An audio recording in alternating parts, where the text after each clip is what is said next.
a distant river valley haunted by the ghost of war lies an ancient track that poses the ultimate test of a driver's nerve. Hi, and thanks for joining us for round 6 of the Missed Apex Formula F3 Challenge as we travel to the iconic circuit at Spa. From the vertigo-inducing ramparts of Radion to the tire-trashing pain of Buon, drivers will be pushed to their absolute limit with the championship hanging in the balance. To get us underway today, please give a warm welcome to your commentators, Chris Stevens and Chris Catman Turner. After 5 rounds and 15 races, the second season of the Missed Apex iRacing F3 Cup reaches its conclusion tonight at one of the world's most iconic circuits at Spa-Francorchamps, where Danny Henny will aim to defend his title and win his third Missed Apex esports crown in a row against Kyle Power, who is going for his first. But first, they have 3 races to contend with before we name our champion. Chris Stevens leading the commentary team tonight alongside me, Chris Catman Turner. And Chris, what a place to end this amazing season where the F3 Cup began all those months ago.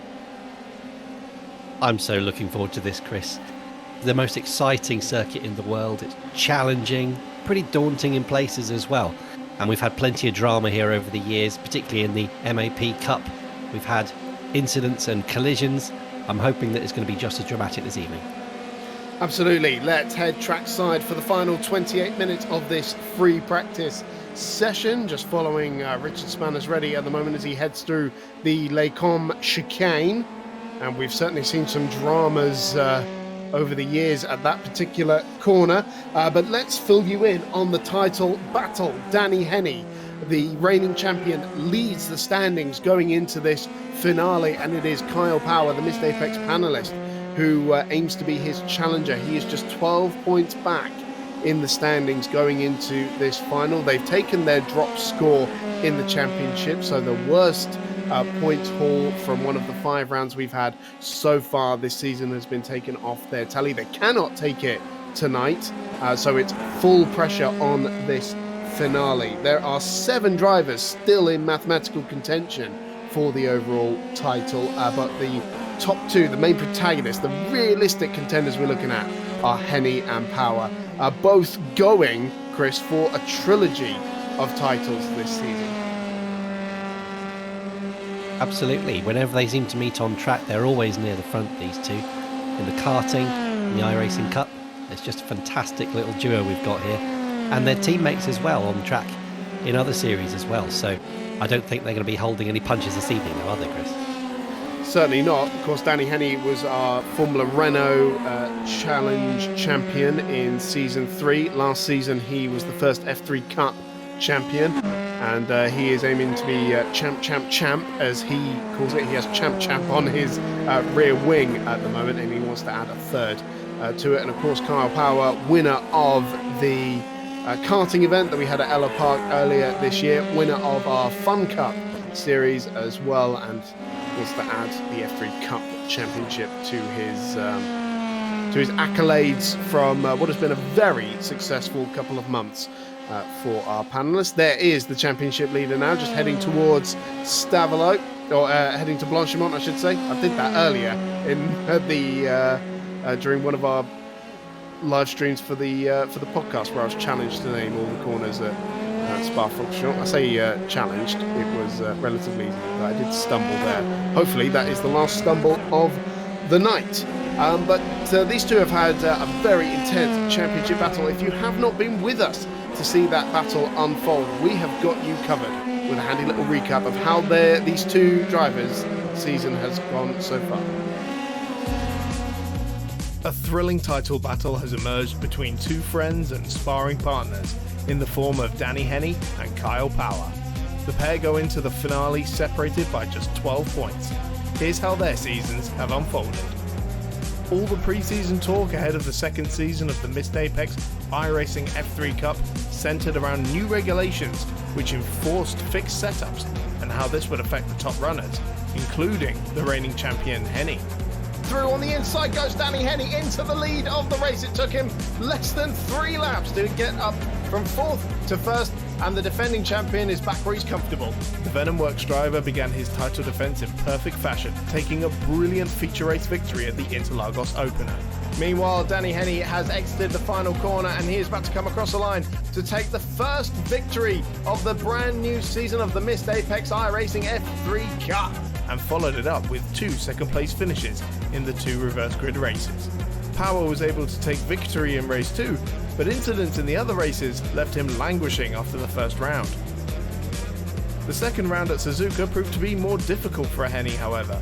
After dominating the feature race, incidents in the 2 reverse grid contests, including a hit with the barriers in the closing stages of the last race, meant it was his lowest scoring round of the season, while Kyle was able to pick up more consistent points. Is Henny about to make a 2-for-1 here? He's going round the outside of turn 1. This seems to be the preferred line for these guys, and Drills was once again being pinned up there with the wrong line into turn 3. So close on the way of them in contact! The Missed Apex panelist closed up even further at the Nürburgring, where he claimed 2 podiums, including a second place finish in the feature race. Kyle Power comes across the line in second place, and Gregor Gomes third place. Well done, sir. And while Henny kept his roundly winning streak alive in race 2, a spin in the feature race while attempting to pass his rival for second, and a further incident which left him with front wing damage in race 3, compromised his points haul. Henny, has he found himself the inside line this time? Thomas Berger's still going for it. Henny's tagged. The luck continued to run with Power at Silverstone as he was gifted the feature race win on the final lap after Henny collided with Gomez. Down the inside he goes, and Henny reclaims the lead. He's tagged Henny. The 2 leaders come together. However, the points would swing back towards Henny as he won the first reverse grid race and secured a podium in the second, while Power was caught up with incidents further down the field. Going into the penultimate round, this time it was Henny who was fortunate, as long-time race leader Harrison spun on the penultimate lap to give him the feature race spoils, followed home closely by Power, the only time they have finished first and second this season. Here comes Danny Henny, having been played second fiddle to Harrison all race long. A gift victory for him. Kyle Power in second place there, and Stephen Williams completes the podium. And while Henny bagged more points with 2 top 5 finishes in the reverse grid races, Power managed to take a win in the last race of the night. That leaves just 12 points between the top 2 as we enter the finale, who were the favourites for the title, with Stephen Williams absent from this round.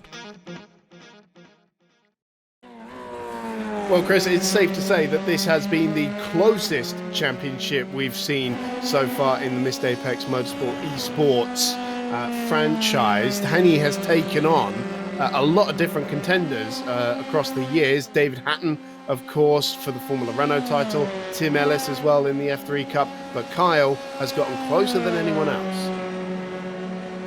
He has, and Danny certainly hasn't had it his own way this year. He's had to really fight for those victories, and there've been a couple of mistakes as well, so the pressure of trying to become the champ might be getting to him a little bit. He's been pretty good this year, so we'll see if he can keep it going for the final evening. Yes, and in terms of his finales, it hasn't gone all that smoothly. Remember a very dramatic end to last season's championship at the Circuit of the Americas, where Henny had quite a few incidents there. Did still come out on top, though, so it hasn't all gone against him. But of course, we go back to a circuit where he was out at Les Combes on the opening lap after contact with Bradley Philpott, so he'll definitely be hoping for a change of fortunes tonight. The eagle-eyed among you will have noticed that Stephen Williams not with us tonight. He was third in the championship and unfortunately will not be able to fight for the title. But nonetheless, we have two other championships to look at, as we see Henny getting very out of shape out of Malmedy. There goes Luca Harrison as well into La Source. But yes, we have 2 other championships to look at. We will get onto those in a moment because we should hear from our top 2, Danny Henny and Kyle Power, going for the title tonight. I was able to have a catch up with them earlier in the week. Joining us in the commentary box are the 2 championship protagonists, Danny Henny and Kyle Power. Danny, let's start with you. Going into this finale. The tensions are very high, and you're going up against your friend and sparring partner, Kyle. As Lewis Hamilton once said, we're not friends. He's just a colleague. Yeah, on a serious note, it's been an interesting championship, and it's certainly a different beast going up against Kyle. Unfortunately, the mind games don't work with him, and he's quite consistent. So, he's going to be a different kettle of fish to handle. Well, Kyle, let's bring you in. You've had some really good consistency this season. Do you think you've got the outright pace this weekend to try and take the title away from Danny? Quite frankly, no. I don't think I do. We've seen consistently throughout the season, Danny's had the pace on just about everybody, so I know he's got the ultimate pace on me. But I think if I can get him embroiled on a battle and we can actually start fighting, then I kind of fancy my chances then. But if he gets way ahead of me, he'll definitely have the pace on me this weekend. He usually does. But where do you think your strengths lie in comparison to Danny? Well, not necessarily in comparison to him, because he's strong absolutely everywhere. But for me personally, racecraft, staying out of trouble and going wheel to wheel really, around the outside overtakes is one of my favourite things. And just trying to get through the pack. Although I have had a few scruffy races this year, and as Danny mentioned, sort of consistency. But I have been a little bit scruffy on the odd occasion. But if I can just keep it all together and get myself in the fight, I might have a chance. But to be bluntly honest, Danny's mega is an awesome competitor, and is it's definitely got the pace on me. So to even be in this position to fight him, I feel like I've slightly overachieved. So I've just got to grab a chance, any chance that come my way with both hands, and try and get involved in a good fight. Well, Danny, you started the season off in brilliant fashion, first, second, and second, all the way back at the season opener in Interlagos. Seems like such a long time ago, all the way back in October. But as Carl sort of alluded to there, it's been a bit scruffy for both of you since then. You've still managed to win a race every round, but it's not been plain sailing for you. No, it's been a challenge, to be honest. I think going to the fixed setups really hurt me. I think Kyle will agree as well. I've got kind of a weird driving style, so I need the car to do certain things to get the maximum speed. So I've been a bit hindered all season on that, but that's no excuse really. The guys have definitely stepped up the game. A few mistakes from myself. Obviously it all started to go downhill with that net code with Drillsma back in Suzuka. Again, that was being brave, going for an outside pass around the S's. But yeah, it's been a difficult year. And yeah, just having to look at things slightly different.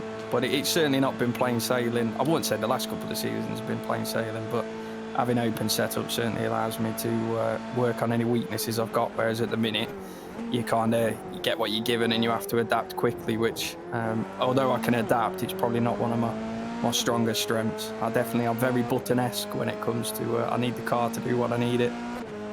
All right, well, Carl, we'll come to you very quickly for one last one before we let you guys go. Danny's last season finale was quite a dramatic event at COTA. Do you think events might unfold in a similar fashion this weekend? Well, I hope so.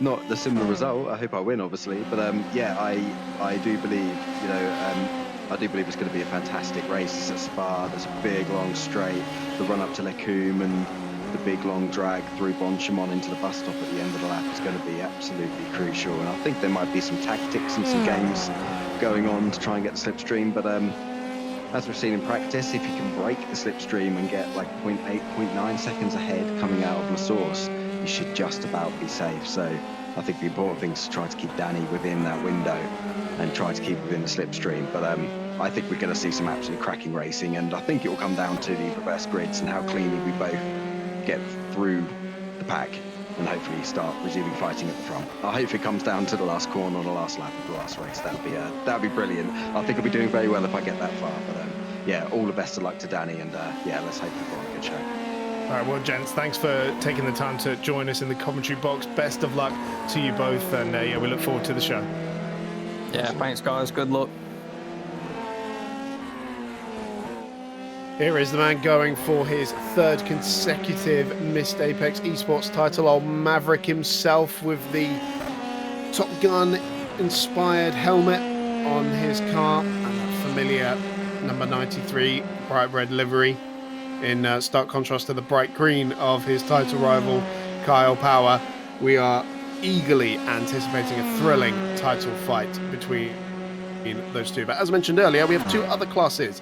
If this is your first time watching the Mr. Apex iRacing F3 Cup, we have three driver classes, the Platinum drivers, such as Danny Henney, Bradley Philpott, and Kyle Power as well, who will go for the overall title. We also have Gold and Silver, and in the Gold standings, it's none other than podcast host himself, Spanners Ready, who is almost 60 points clear in that particular field, ahead of Lucas Raskowitz, 362 points to 304.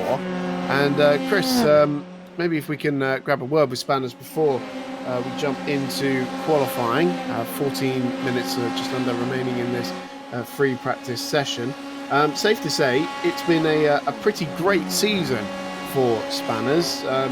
Got one hand pretty much on that trophy, I would say, with almost a feature race wins advantage over his nearest title rival. And so long as he keeps it clean, then we would very much anticipate he will be crowned champion. Still 6 drivers, though, in mathematical contention. So Spanners leading ahead of Lucas Raskowitz, Colin Ward, Mark Greenhow, Richard Molden and John Langan, all in contention there, because we have 160 points available to the drivers for the wins in each race.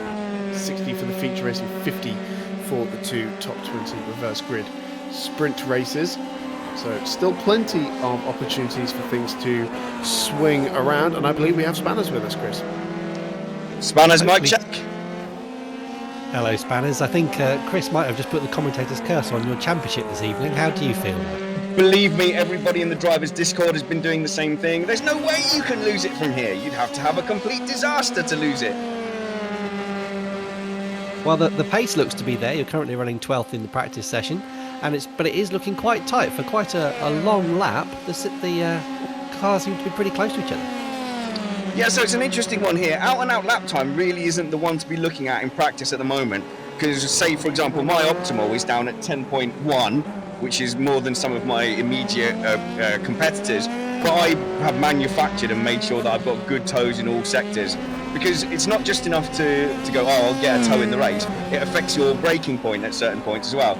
So I think in one of the practice races, the first time I got a tow down Kemmel Straight, I arrived at Lecombe and just shot straight over it. Yeah, and the tow is pretty powerful here, isn't it, heading up the Kemmel Straight. How important do you think getting a good tow in qualifying is going to be this evening? Well, I would say watch the leaders, watch who they have made pacts with, and see if anyone has practiced giving people a tow. I certainly have. I know exactly where I need to be if I wanted to give one driver or other a tow in qualifying. Of course, there's no favourites here, just like you're unbiased on the podcast. It's unbiased in this type of fight. For too long, Catman. It's got to end. Absolutely. Well, hopefully you can be up there and put a spanner in the works. Yeah, I think so. I think today, realistically, I'd love to start off with the top 10, and if things go my way, maybe I can just sit there and try and get a podium. Remember, I nearly won a race in Suzuka, and Van Gien kind of stole it from me by stuffing it in the race before and ending up on pole position. So I'm sort of got this slight suspicion, maybe this is the one. Maybe this is my first victory in any form of iRacing for 2 years. Well, you've always been up there or thereabouts, so let's hope it comes for you today. Good luck this evening. Cheers, Catman. Have a great broadcast. Well, Spanners certainly sounded a little on edge there, didn't he, Chris? That's the pressure of a title fight for you. As he said, he's got a good gap to the rest of the field, but that doesn't necessarily guarantee him the title. Anything could go wrong. Exactly, he's got to keep it clean and keep an eye on where Lucas Raskowitz and Colin Ward are in particular. I think those are the two rivals who could do anything about it, because there's a bit of a gap back to Mark Greenhow there in fourth. So most likely within one or two races we'll be down to one or two contenders there. And in the Silver Championship, things are really hotting up. We have not 5 drivers in contention, not 10, not even 20. We have 30 drivers who can still mathematically win the Silver Class Championship. And Chris, if that isn't competitive, then I don't know what is. It's quite incredible, really, that we've got such a competitive field. That being said, my brain is going to hurt by the end of this evening trying to work out who's where. I will try and keep up with it as best I can, but 30 plus drivers in contention is going to be pretty tricky. Yeah, so we will be doing our best to keep you aloft of all the championship standings, the permutations, so on and so forth, obviously with a focus on the overall platinum tables. So just run you through that silver class table. It's Colton Myers who leads on 215 points, 8 points ahead of Alex McBride, who has been very, very quick here this week, it must be said. So don't count him out. Jose O'Donnell, just 1 point back from McBride. And then EJ Anderson, 10 points back. Peter Shilcock and Gregoire Gomez, who is in this class kind of by default, really, because we need to have drivers go through the silver class in their rookie season, and they are regraded for their second. So it's a bit of a formality because he is going pretty much for the overall feature race win tonight. He is, and actually in practice he just popped in a pretty astonishing lap to go only 0.05 of a second slower than Danny Henny, popping himself between Henny and Philpott. So if he can get up in the mix there, he's going to have a really good run at this title. Yeah, so I'm annoyed to have sort of missed the moment, really, because for most of this session, up until about 2 minutes ago, there was just a quarter of a second separating the top 7 in this session. And Chris, on a lap that is 2 minutes and 10 seconds, that is tight. Absolutely. This circuit is designed for Formula One cars, but these cars are fantastic to throw around here. It is a long lap, as you said, over 2 minutes, and it's just as challenging in one of these because trying to hold it flat out through Raidillon and Eau Rouge, it's not easy. Yeah, and especially getting the power down through Pouhon as well, and of course the track limits that are being monitored here, and in response to those track limits, we have reduced the number of incident points that you can get before you are issued a stop and go penalty. So before we've run 18, 16, today it is 12. So these guys are going to have to keep it super clean to avoid getting a penalty. That's quite tight because especially in the feature race where there's a few more laps, you're going to have to really keep it nice and clean, particularly if you're having any battles with anyone. You can't just run a little bit wide to gain an advantage. You really got to stay within the track limits, and that's a good thing. Yeah. No, you can get away with quite a lot on the track limits, it must be said. You can take a lot of the curb before iRacing gives you a 1x. So this circuit, this glorious, wonderful little gem of asphalt in the middle of the Ardennes forest, an absolute favourite among the fans, among the drivers, and of course us here in the commentary box for all the dramas and huge entertainment that it provided us with in the first ever F3 Cup race that we ran. And Spanners took to the circuit earlier this week to guide us round.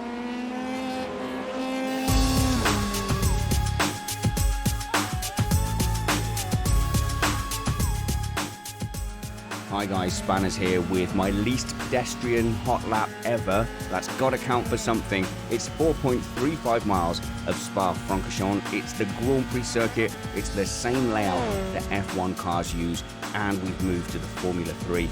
This is proper stuff. It's high speed. So much of this track is full throttle. The lap times are going to be insanely close. There's nothing to pick between people. It's going to come down to racing skill, but you need that core lap time to get you in the mix. Let's see if I've got it as we cross the line.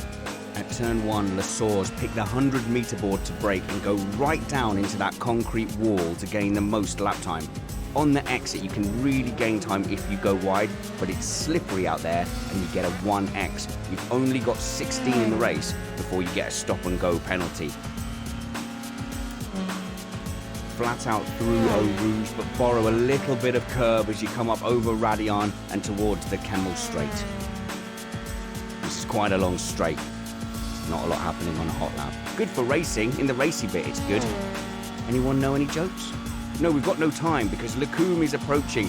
Ease the braking on as we get to the apex. Stay right, sacrifice all the speed on the left so that we can go nearly flat towards the hairpin. It's a good opportunity to have a little dive bomb here, but on your own, brake as the curb start and then be patient. Down to second gear, wait. That's a danger curb, stay off it.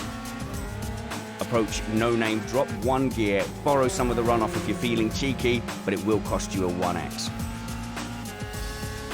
Poo on now, a little bit of braking, go down 1 gear. Now it's all about when do you get back on the power. If you didn't get on the curbs and nearly run out of room, like I didn't there, you didn't use enough. This complex is absolutely fascinating. Down to 3rd gear, use as much of that inside concrete as you can and then get back on the power way before it feels comfortable, and give up a little bit here at turn 15 for the right-hander so you can get a great run down towards Blanchimont. It is flat here all the way to the bus stop, but that doesn't mean you can't have good racing. You'll get in someone's draft if you've managed to get a great run out of turn 15. And you can go too wide through Blanchimont, even though it doesn't feel like it, and it's easy for stuff to go wrong. Now then, have you got a good run down to the bus stop? How close do you dare get to the curb? Get on those brakes, down to 1st gear, and because you're in 1st gear, you are in danger of spinning on the exit of the left-hander, which many people will. The big thing to look out for here is, are people exceeding track limits? Because you can very easily drop a wheel a few times a lap. It doesn't feel bad, but you can only do that 16 times before you get a stop and go. Good luck, everyone.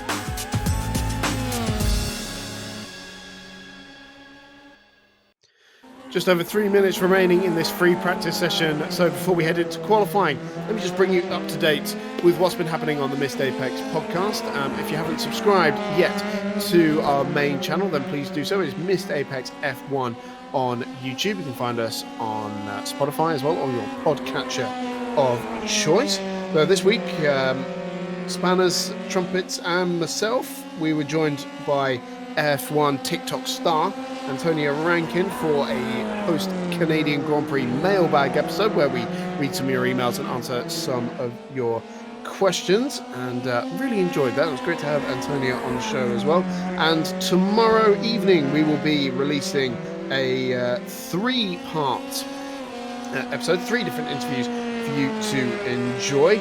We were joined by the head of communications at the Aston Martin F1 team and Racing Pride co-founder and ambassador Matt Bishop to talk a little bit about what a head of communications does in Formula One, but also about Formula One's place in the push for LGBT equality.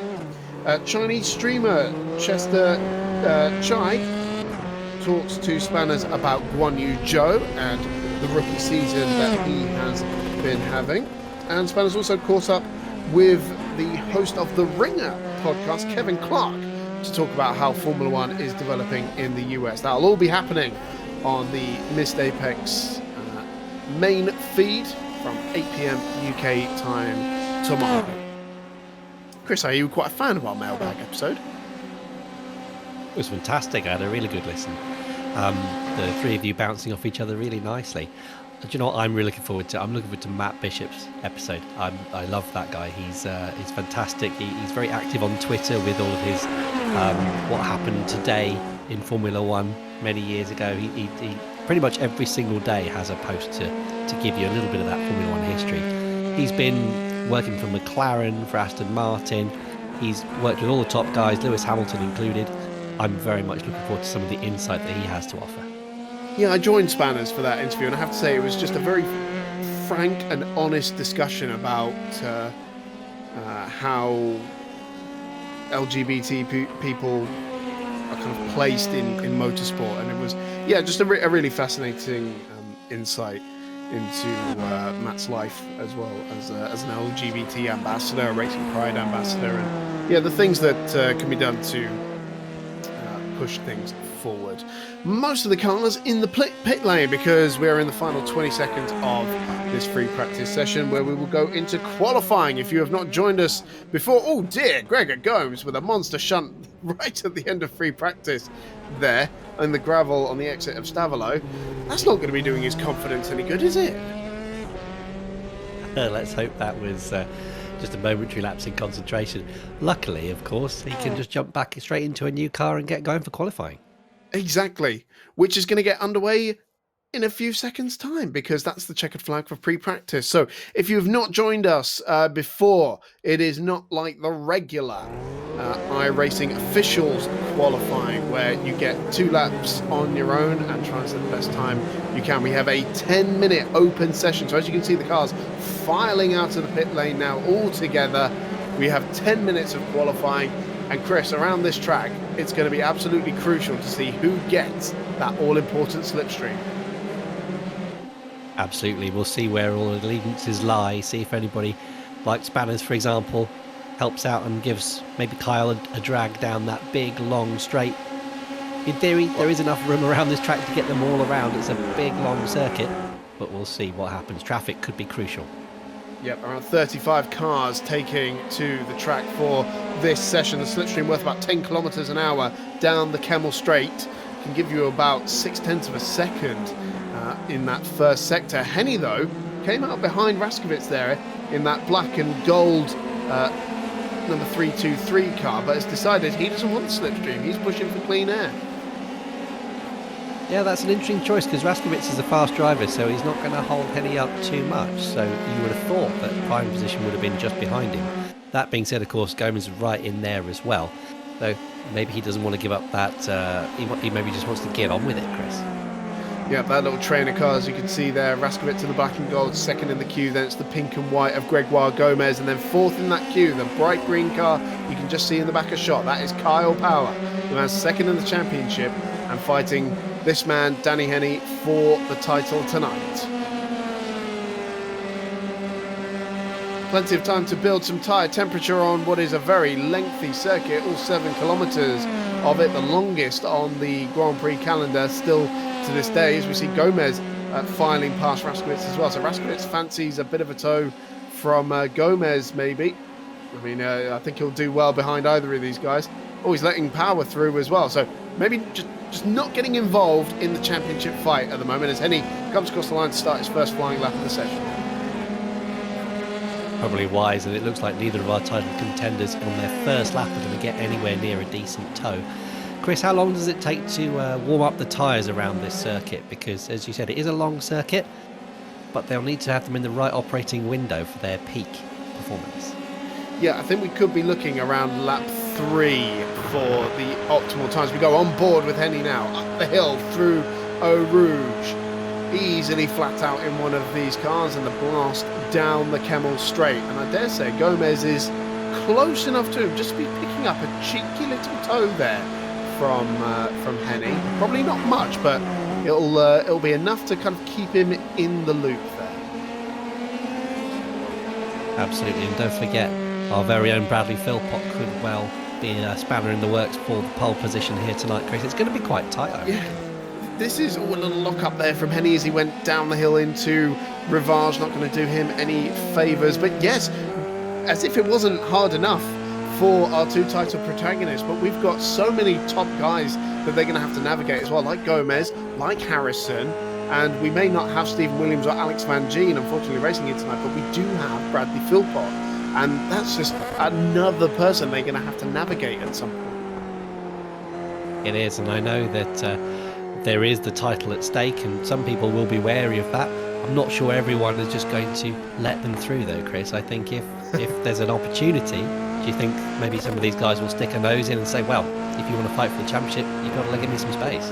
Well, I think really they're going to be focusing on each other, really, aren't they? Henny just needs to make sure he stays ahead of Kyle, and Kyle needs to make sure he's outscoring Henny. If anything, Power is the one who needs to be more aggressive. So I think if Henny has anyone who shows him their nose, he might just let them through, really, and he probably will not get in a fight with Philpott, especially with those flashbacks of what happened the last time they fought for the lead of a race around Spa-Francorchamps. So the first lap times coming in. Danny Henny sets the benchmark. It's a 2:11.5, so about a second down on what we were seeing in free practice, but Kyle Power straight into the 2:10s. It's a 2:10.8, and Drilsma into second place provisionally as well. Gomez in third, so Henny down to fifth. Not a great benchmark time there from Danny Henny, as Philpott now sets the fastest lap of the race of the session by 0.2 of a second, a 2:10.6.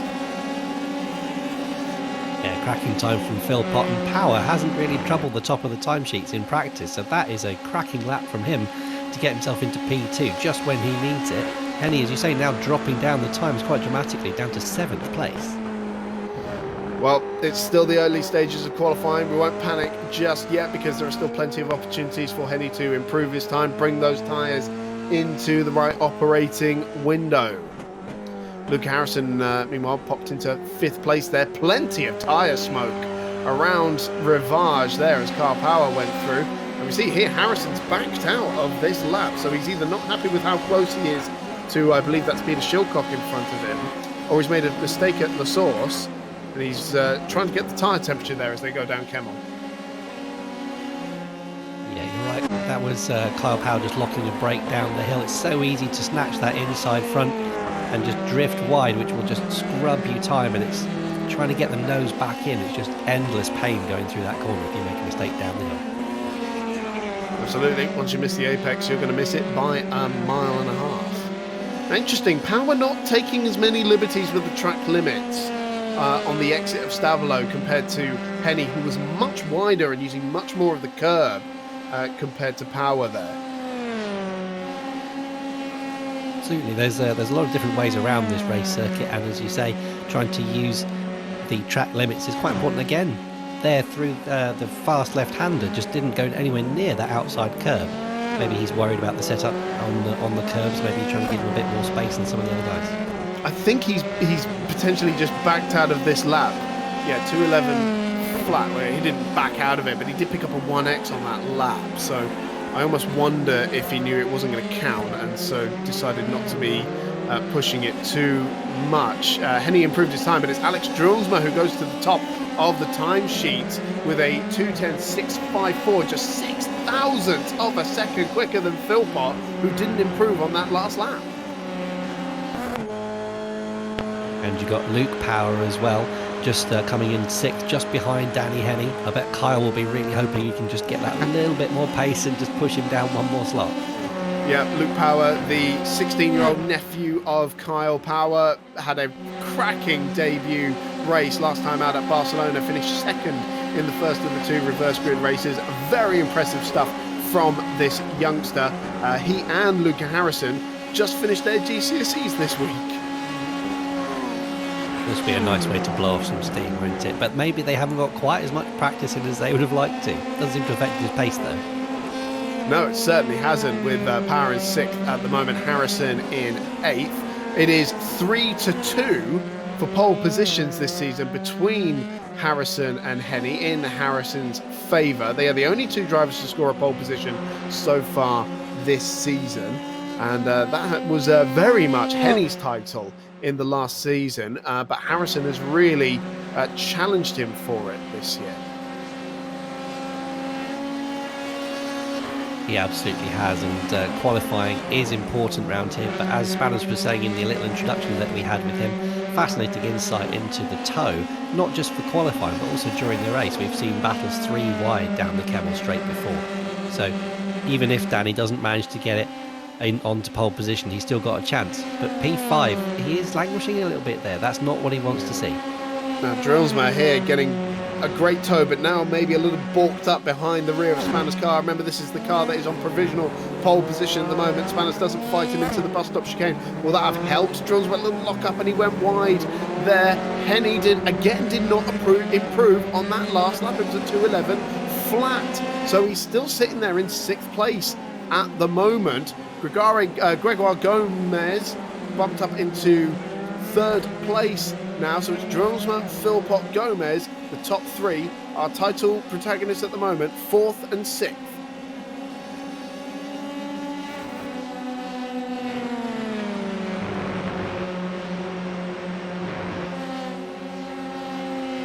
So Drillsma now, well, it seems like is this him returning the favour to Spanners for what happened down the back straight towards the bus stop, because Spanners is right in the toe now and Drillsma not fighting him into Les Combes, so this is not going to be a hot lap for Drillsma there. So these 2 working in tandem here for the slipstream. That's worked rather well for Drillsma to get that pole position so far. Spanners, just for a bit of insight here, he's down in 14th place. His nearest title rival, Lucas Raskovic, is in 11th, about 3 tenths ahead. So that toe is very powerful, so that could give him that little bit of a boost that he needs as the checkered flag comes out for the end of the session. Wow, that has absolutely flown by, hasn't it? Harrison, meanwhile, has got himself up into third place, 2:10.7, less than 3/4 of a tenth of a second, separating the top three in this session. Absolutely brilliant, 74 thousandths between Jonsma, Philpott and Harrison. So who is going to be able to get in that last-ditch effort? Here is Bradley Philpott making his way through the Fagny chicane. Harrison trying to improve as well. Henny is on the back straight coming down towards Blanchimont at the moment. He will be the first man across the line. I believe Jonsma has pulled over, so he will not be improving on his benchmark time of 2:10.6. So it's going to be pole or bust for him at the moment. Here comes Henny out of that final chicane. Can he improve on 7th place at the moment? 2:10.939 was his best. He still can't improve. 2:11.1. Danny Henny is going to be starting no higher than 7th for the feature race for this championship finale. Here is Philpott, second at the moment. A good exit out of the bus stop. Can he challenge Josman's time? No, he can't. He can't even get into the 2:10s either. He will start in second place unless anyone else has a last gasp effort. But it doesn't look like it, Chris. No, I saw Danny Henny just in that bus stop chicane, just locking a wheel and just drifted slightly wide. So that may have put paid to any improvement that he had. I don't think anybody else. Tim Ellis is in 6th. That's a great improvement from him, just ahead of Danny. So yeah, he's put himself between the title contenders. That is a hot spot to be in. Well, this is brilliant. So it could well be a first pole position for Alex Jonsma. We'll see what Harrison's got in these final moments of qualifying. Harrison third at the moment. He's the only man left on track who can depose Jonsma of his provisional pole position at the moment. Harrison with 3 pole positions so far this season. As he comes out of the bus stop, will he make it a 4th? He doesn't. It is a maiden pole position for Alex Jonsma for the finale at Brands Hatch.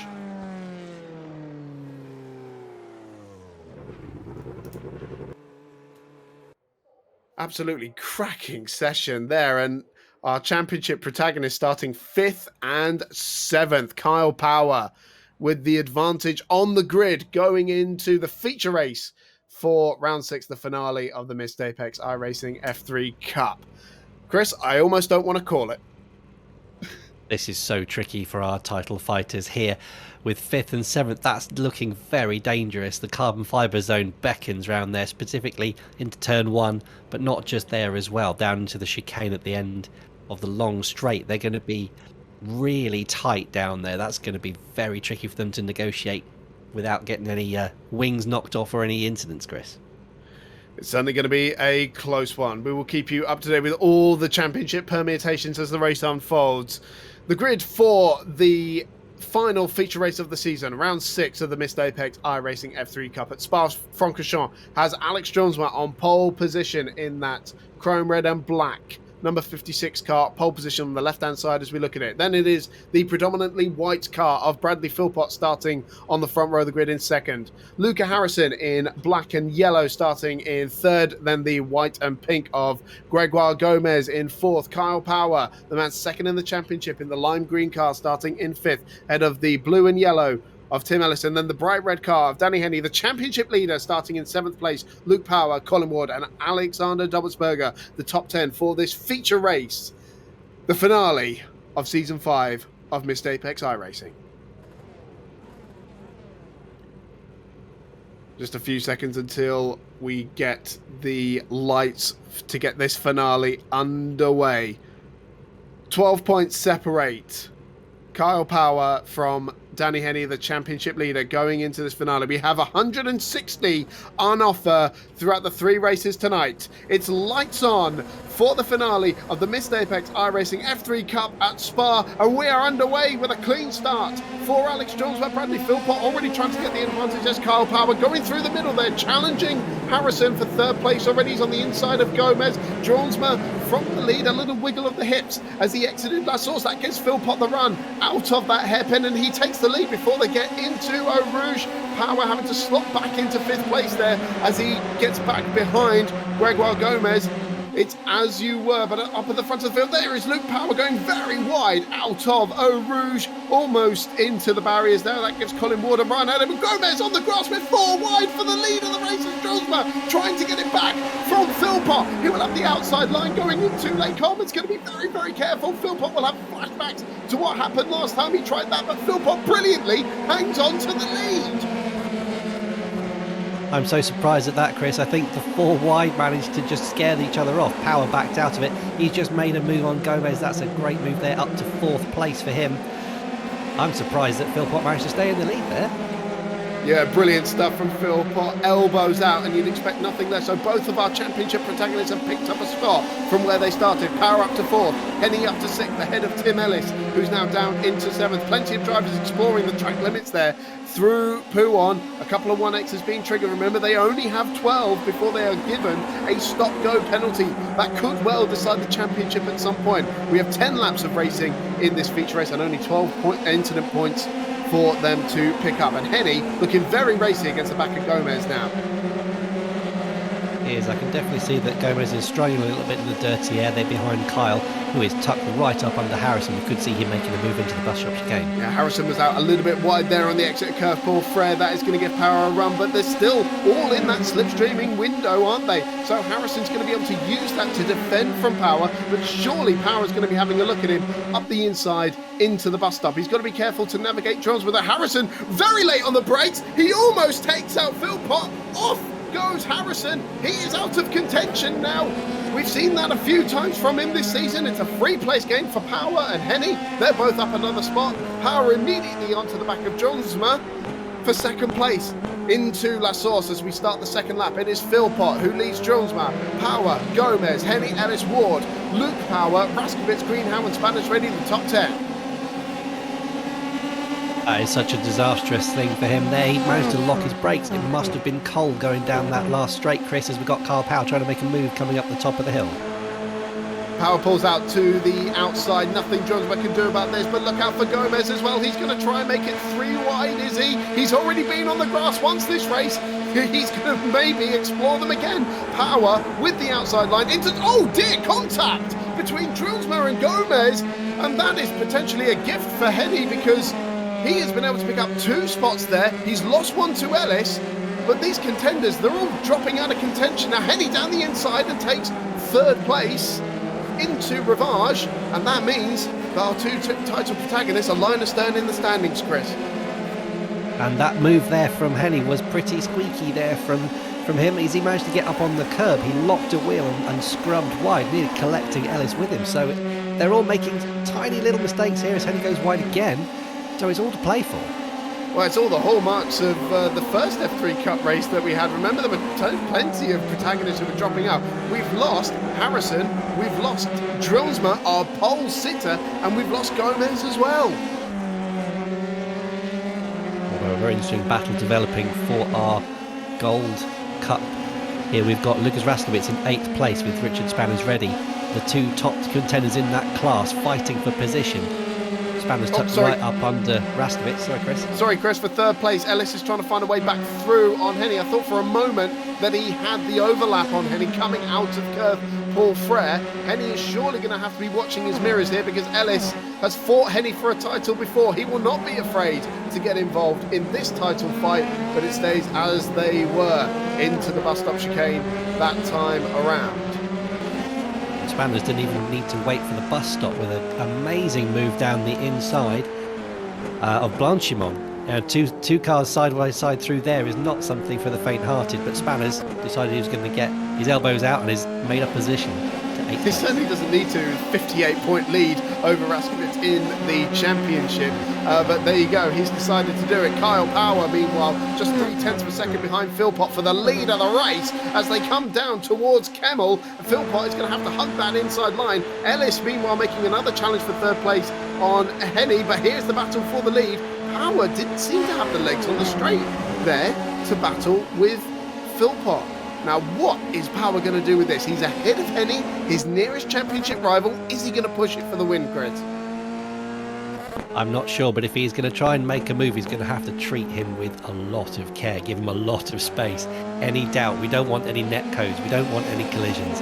We've got to keep it clean here, boys. And rather interestingly as well, Kyle's nephew, Luke Power, has joined that battle for third place. He's looking at the back of Tim Ellis's car. We can see it at the back of the shot there as they head towards Huon. And I think of all the cars that Henny could see in his mirrors, that one might just make him a little bit more nervous. Absolutely, keep it in the family. I think Luke Power, he's a very clean racer though, Chris. I don't think anything dodgy's going to go on.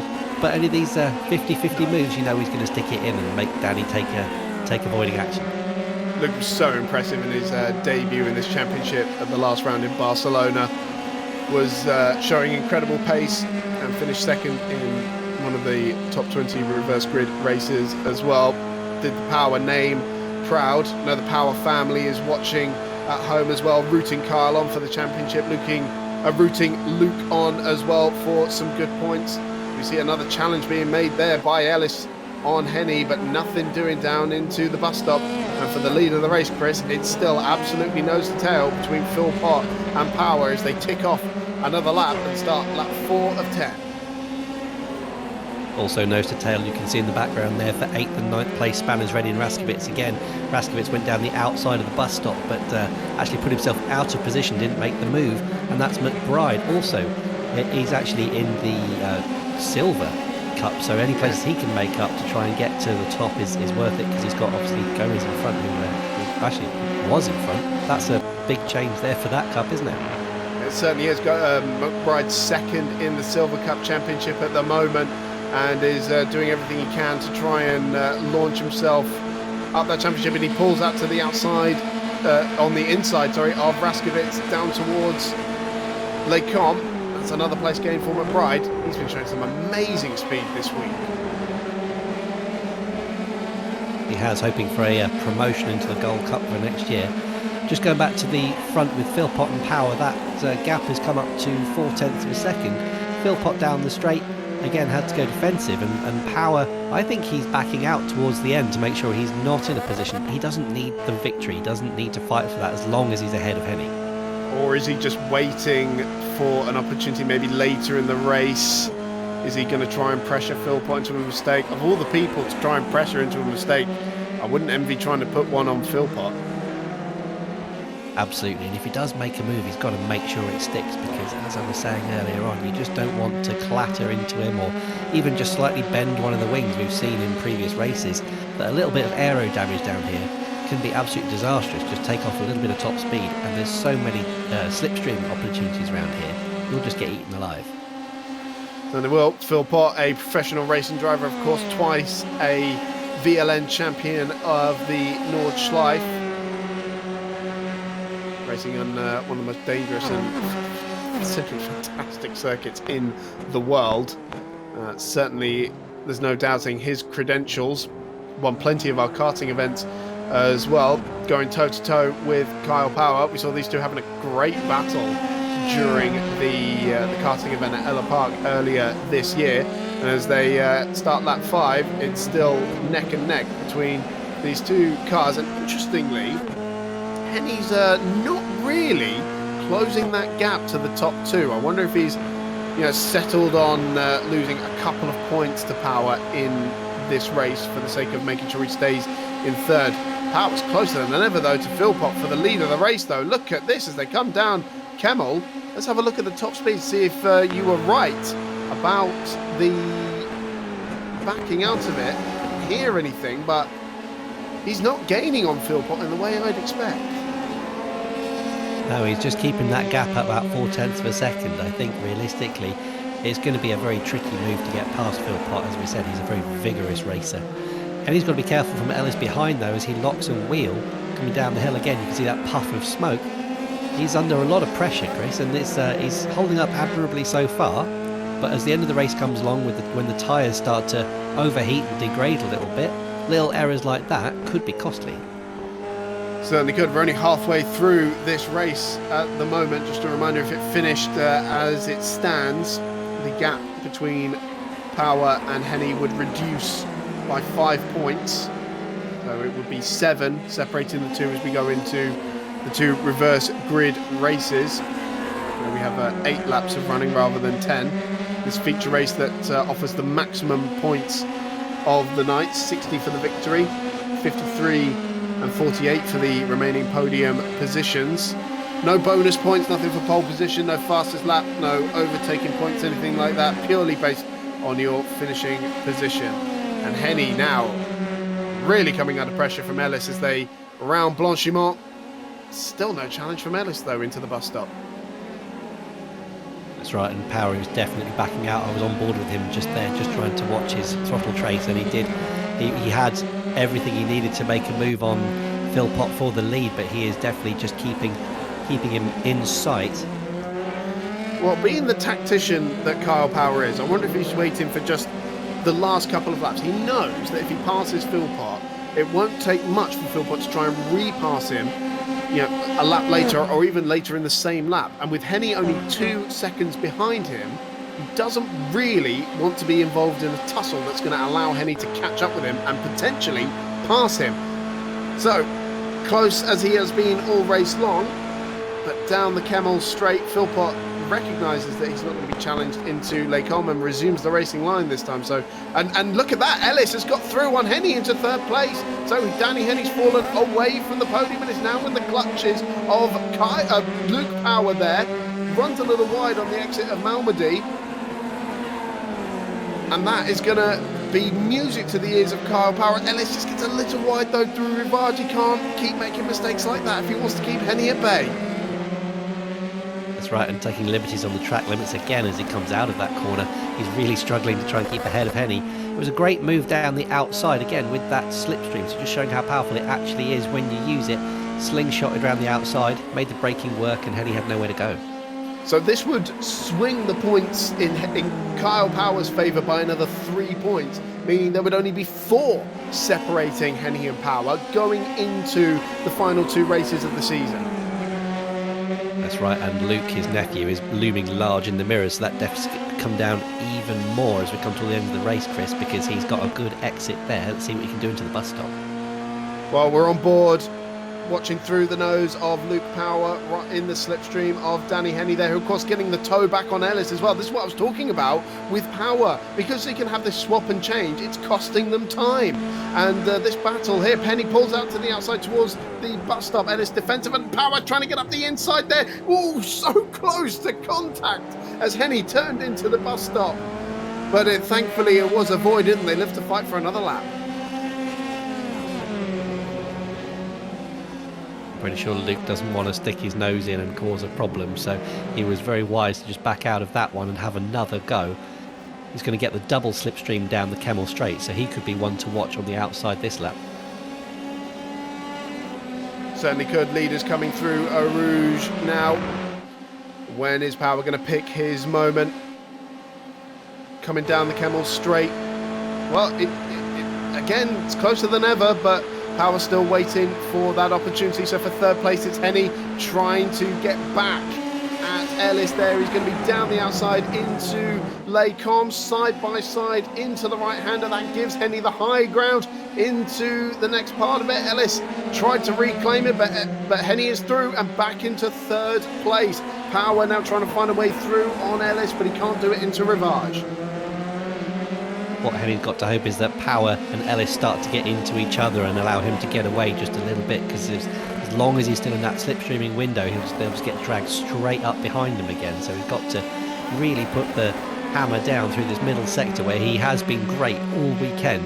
Let's see if he can just pull that gap from Ellis, who's having to watch his mirrors.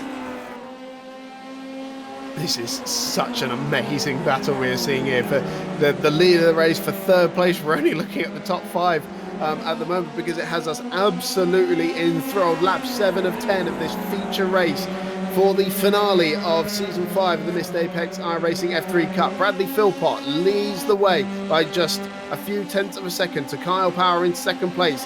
2nd in the championship as well, at the moment ahead of his title rival, Danny Henny, who sits in 3rd place. Got Ellis and Luke Power for close company. That is the top 5 as we approach Blanchimont and towards the bus stop. And there is Ellis having another look at the back of Henny, but won't do anything into the bus stop. No, it wasn't close enough this time. Henny did do a fantastic middle sector, but it's not enough to get him out the slipstreaming window for the following lap as we come to lap 8 out of 10. This is going to be tricky for him to hold them behind as Power gets very close to the back of Ellis there. He concertinaed up, and it almost looked like he was just going to give him a little nudge. He's desperate to just keep him in that window with Henny. Let's see what they can do this time round. Well, it's a train of 3 heading towards Eau Rouge. Up the hill they go. Fantastic shot there. I love that as they rise up the hill through Radillon and onto Kemmel. And here is Ellis's opportunity to try and reclaim that podium spot. Henny here fighting for a 3-point swing in the championship against his title rival. Here comes Luke Power trying to get involved in it as well. Ellis towards the inside, but he cannot find a way through on Henny. If anything, it looked like he was trying to be more defensive against Luke Power there. That's the problem Ellis is facing, is that he does have to defend from Power. So, and if Power gets in that slipstream, gets alongside Ellis, it really cuts down the amount of options that he has to try and overtake Henny. So actually, Power is doing Henny a favour here.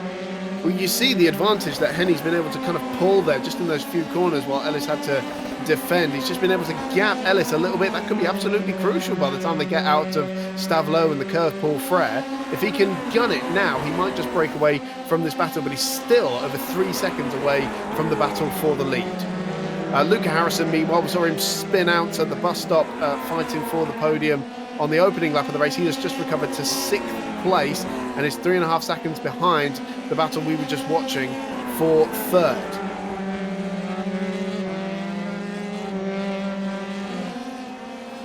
Any positions that he can make up will be crucial, because don't forget he is 4th in this title battle. It's a long shot.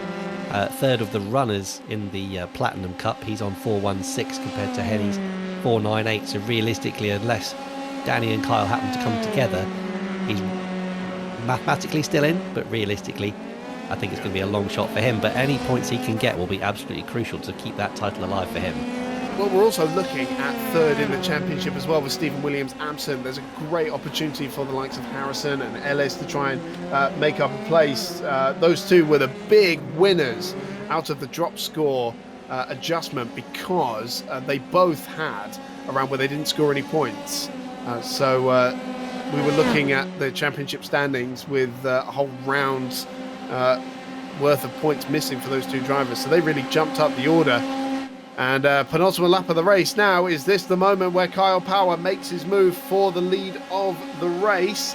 He's still not drawing alongside Philpott though, so I dare say it's going to be on the final lap that he decides to pounce. That's it, you don't want to be in the lead on the final lap, because that's where you're just going to get lunched down that straight. So Power playing it cool here. He did make his intentions known there, Chris, with a little bit of a flick to the inside just to say, I am here, I'm coming to get you. Ellis has dropped out of that slipstreaming zone. Sorry, Chris, just to cut across you there. No, go ahead. We were saying that it's usually about 7 or 8 tenths is where you just have to be in that zone, and that's exactly where he is. So I don't think he's getting as much of a slipstream as he needs to be able to challenge Henny for that 3rd place coming into the final lap. Well, Kyle Power is playing a very dangerous game here, leaving it to the last lap like this. He's giving himself only one opportunity. He might not even do it at Les Combes, because he knows Philpott will come back at him towards the bus stop. Will he leave it to the final corner? I mean, what kind of drama awaits us in the final lap of this race? Will he do anything at all? Will he just settle for 2nd, knowing that he's ahead of Henny? This is as close it has been. We are approaching the final lap of this feature race for the finale of the Missed Apex iRacing F3 Cup. Kyle Power stands to gain ground on his title rival Danny Henny, who sits in 3rd place. But will he try and gain more points by going for the lead on Bradley Philpott? A wild card appearance for this round, it must be said. Philpott not normally competing in this championship, and well, he's certainly come on strong and guns blazing, hit the ground running. Here we go, it's the last lap then, and as they exit La Source, Power still tucked right up behind Philpott. And don't forget, Chris, Kyle has won a race here on the final lap before. What a beautiful shot that is, riding on board with Kyle now, Chris. certainly has the first ever F3 Cup race winner, and for the first time it is side by side for the lead of the race. Power now making his move as they go down the Camel Straight. He'll be on the outside line for Lecombe. How hard is Philpott going to fight this, knowing that Power is fighting for the lead? But Philpott has nothing to lose. It is side by side, but Power comes out on top. Kyle Power takes the lead of the feature race and bags more valuable championship points against Danny Henny. But we've still got another half a lap to run, and Philpott has every opportunity to come back at him, Chris. He does, and Kyle may have snagged a break there, so he is under pressure. Philpott didn't let him go, Chris, because he kept his nose in coming into the apex of the chicane. So I do think he's going to have another stab coming into the bus stop. Is Kyle going to fight it? Oh, as he goes really wide there, sorry. Well, Kyle has been saving up those 1Xs, hasn't he? He's using them all now. Yeah, that was a very, very wide there. Philpott's putting him under a lot of pressure. Let's see what he can do coming into the final part of the lap.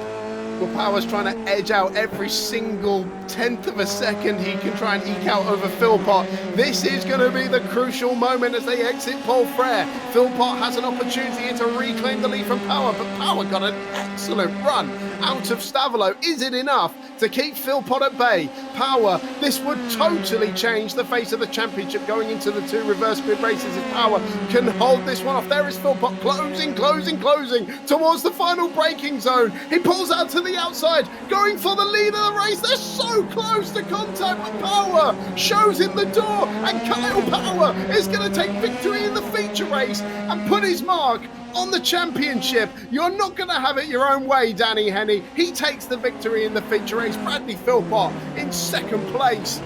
Lost the lead on the final lap, but what a battle those two put on. Danny Henny, third, and the last man on the podium. Tim Ellis taking fourth place there, just edging out Luke Power in the end. Luke Harrison, a recovery to sixth place. Colin Ward, important championship points there, beating Richard Spanner's Ready, his gold rival, 7th and 8th there. Alexander Dobbelsberger and Lucas Raskowitz second in the gold championship in 10th place there. Do we have a Kyle in the commentary box? We do indeed. Kyle, What? You picked your moment perfectly. Talk us through that.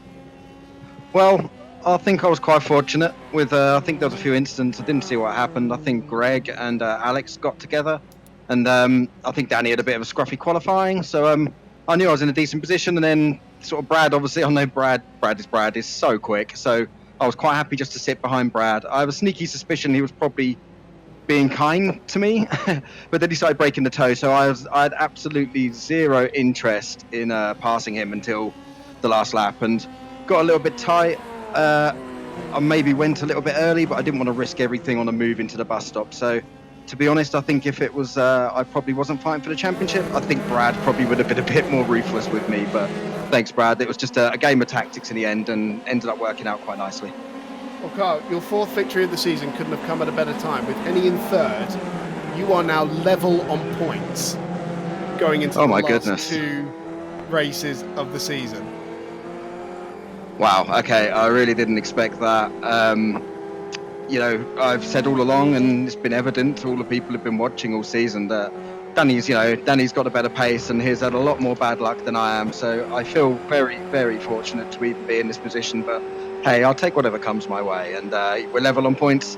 The final 2 races, reverse grids. This is the drama, I think, which is why we all love this championship.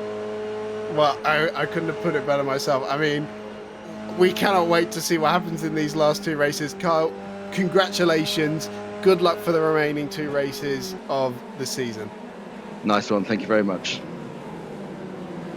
My goodness, Chris. Level on points. You couldn't write it, could you? What a fantastic end to the season that we're having. It's going to be so critical to stay out of trouble in race 2 and 3, Chris. Anything could happen from here. I'm absolutely buzzing for this. It really, really could. Wow. We're going to take a short break. Don't go anywhere. We have the first of 2 top 20 reverse grid races coming up next.